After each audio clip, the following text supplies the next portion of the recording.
कपड़े धोने वाली बहू। शादी के पहले से ही विभा को कपड़े धोने का बड़ा शौक था।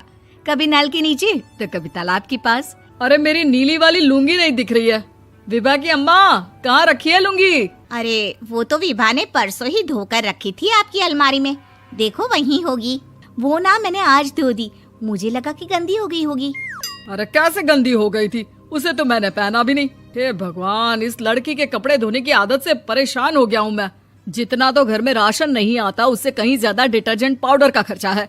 इसकी शादी करवा दो, शादी जाए अपने घर में ही करे काम, फिर चाहे घर के कपड़े धोने हो या पूरे गांव के। हाँ ठीक बोल रही हो, देखता हूँ मैं कोई लड़का। वो दिन भी आ जाता है जब विभा को देखने लड़के वाले आ जाते हैं। लड़की मुझे अच्छी लगी।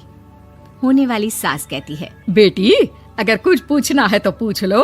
वैसे तो हमारी लड़की बहुत ही शर्मीली है, जो बोल दो वो मान लेती है, इसे क्या पूछना होगा। अरे कैसी बात कर रही हो माँ, मुझे इन लोगों के घर रहना है, सवाल तो कई है। हाँ हाँ बेटा, पूछ लो ना, क्या पूछना है। आप लोगों के घर कपड़े कौन धोता है? सास का मुंह बन जाता है।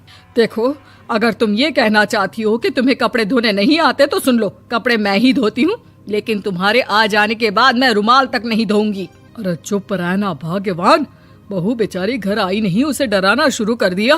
वो क्या है ना बिटिया, अभी तक तो ये कल्लू की माँ ही धोती थी, लेकिन अब तुम्हारे पापा तो दहेज में वॉशिंग मशीन देंगे ही।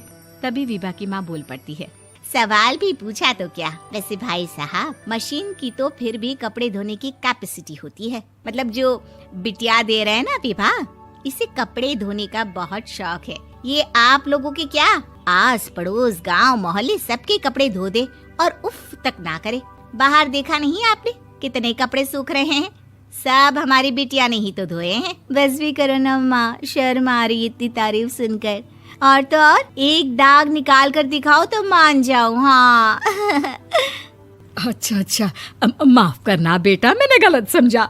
हमें तो रिश्ता बहुत पसंद है। और ऐसे जुड़ जाता है रिश्ता कपड़े धोने का शौक रखने वाली विभा का। उसकी शादी हो जाती है कोयला फैक्ट्री में काम करने वाले कल्लू के साथ। शादी के बाद अचानक विभा चिल्लाती हुई सास के पास आती है। सासू माँ, अरे सासू माँ कहाँ है आप?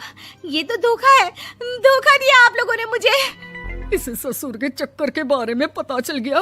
अरे तो उसमें तुझे क्यों धोखा मिला है? अरे नल में पानी नहीं आता, कपड़े कैसे कब धुलेंगे?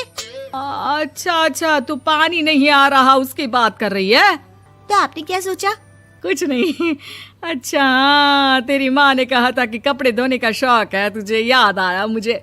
शौक शौक बोलकर कपड़े धोने वाले मेरे जुनून को कम ना आके सासू माँ, कपड़ा धोना मेरा गुरूर है।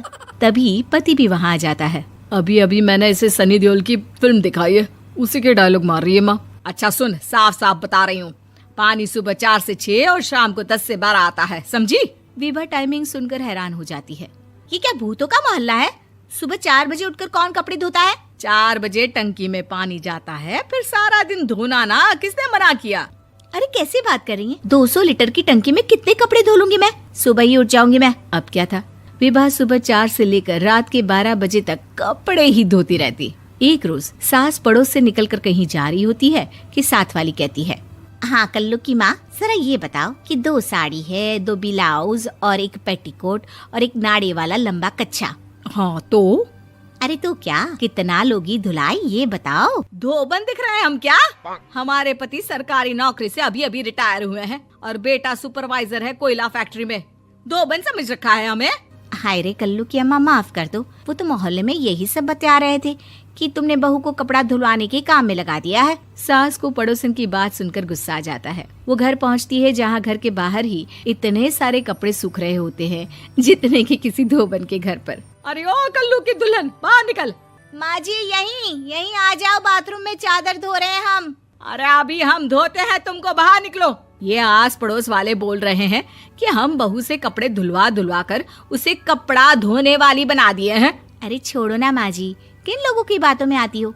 आस पास के लोगों का तो काम ही होता है कि वो किसी तरह सास बहू को लड़ा दे।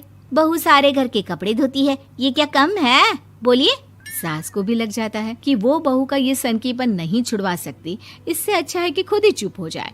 एक रोज सास और बहू मंदिर जाते हैं, जहाँ सास की साड़ी वहाँ खड़ी भीख मांगने वाली से मिलती है। माँ जी क्या बात है, आपकी साड़ी उस भिखारन से कितनी मिल रही है ना? हाँ हाँ देखो तो, दोनों की साड़ी मिल रही है। क्या बात है कल्लू की अम्मा, तुम खुद को तो अफसर की बीवी बताती हो और ऐसी सिंपल सी प्लेन साड़ी पहनकर घूमती हो। सिंपल और प्लेन नहीं है ये साड़ी। तो क्या सोने के धागे से फूल बने हैं?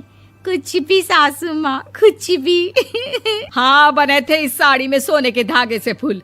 मेरे पति लेकर आए थे मद्रास से स्पेशली मेरे लिए 10,000 की। ताहे भाई साहब इस भिखारन के लिए भी सेम टू सेम साड़ी लेकर आए होंगे 10,000 की। सास उस वक्त तो कुछ नहीं कहती, लेकिन बहू के साथ घर आती है और अलमारी से एल्बम निकाल कर लाती है। ये साड़ी देख रही है, ये वही साड़ी है जिसे मैंने अभी पहना था।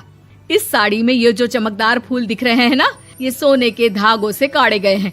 लेकिन तू लोकल वॉशिंग मशीन ब्रश से घिस घिस कर सारे फूलों को निकाल कर साड़ी प्लेन कर दी।